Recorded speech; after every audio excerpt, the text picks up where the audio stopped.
Namaskar.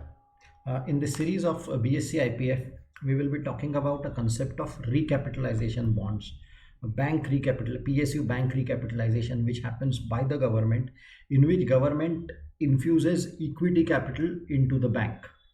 Why this happens, why this is needed, how the government does it is all what this 6 video series will be covering. So, and this issue came very recently because the government of India has issued zero coupon bonds to Punjab and Sindh Bank at par. Now, all these words are important: zero coupon bond, recapitalization bond, at par. So, zero coupon bonds are not issued at par typically, they are issued at a discount.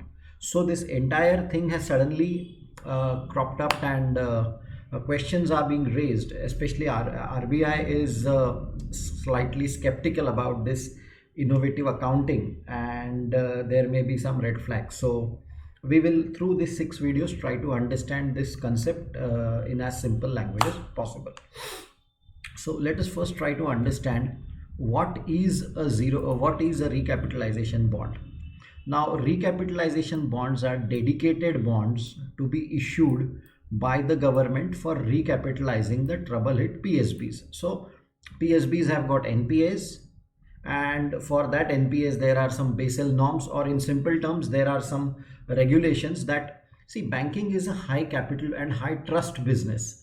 I am putting my money in a bank in a fixed deposit, knowing very well that I will get my money back whenever I want it after the deposit ends. If I put the same amount in a mutual fund, see, in both cases, banks as well as mutual funds, I don't have any say in where the 100 rupees which I put will be going, by the bank or by the mutual fund. But in case of bank, whenever I want my 100 rupees back, I get it.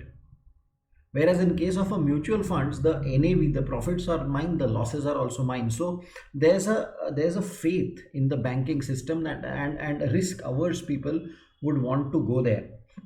So when the NPAs increase of a bank, then the government, in case of PSBs, then the government has, because government is the owner, so government has to pump in equity so that the confidence stays, and so that the banks don't become there's no run on the bank, or the confidence doesn't go away.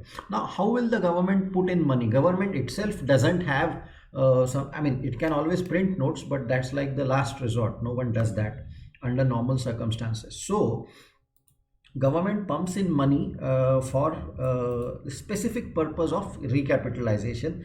This is the first part. Recapitalization bonds are proposed. So this is the first part, that government puts in recapitalization. The term recapitalization means what? Giving equity to cover debt. Recapital. So capital structure is equity and debt.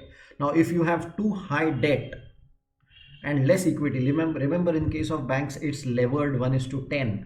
We'll look about it in detail. So that means the net worth of the bank is, let's say, 1 rupee, but the fixed deposits are 10 rupees, and on this fixed deposit of 10 rupees loans are given.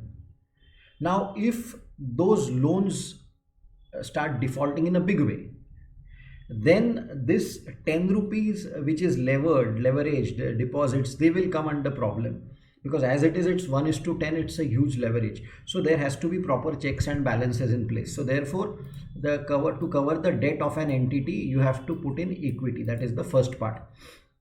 Money obtained from the sale of bonds, we will look at it in detail, goes back as government funding. So try to understand what's happening is, government issues these recapitalization bonds, step 1. So government says, okay, these are the bonds. It gives it to whom? To that specific bank. What does the bank do? It subscribes to those bonds, and it buys the bonds. So money goes from the bank to the government.